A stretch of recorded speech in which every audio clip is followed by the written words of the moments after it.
teenager with a love for adventure, noticed a faint humming sound coming from the ground near the old community park. It wasn't the sound of power lines or insects, it was rhythmic, almost mechanical. When she crouched down, she saw something shiny buried beneath the grass, a metal handle. She looked around. The park was empty. Slowly, she pulled it. A square door opened in the ground with a deep click. A gust of cold air rushed out, smelling of dust and secrets. Beneath the door was a dark staircase leading underground. Ella's best friend, Max, arrived a few minutes later with his flashlight.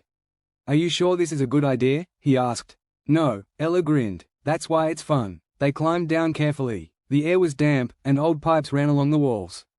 After a few steps, they entered a small underground chamber lit by flickering blue lights.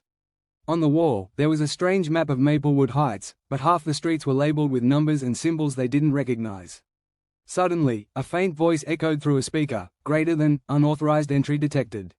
Leave immediately." The door behind them slammed shut.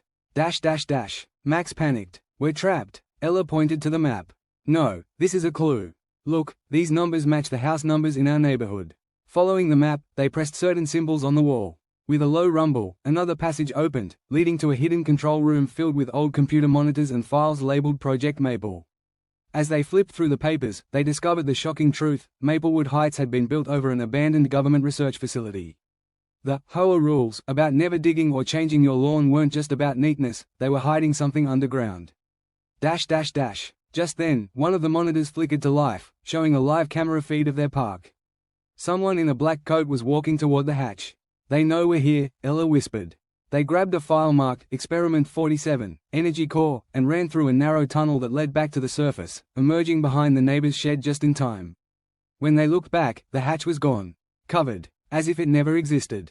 The next morning, Ella and Max checked the park again. Everything was back to normal. The grass was untouched, the hum was gone, and the air was still.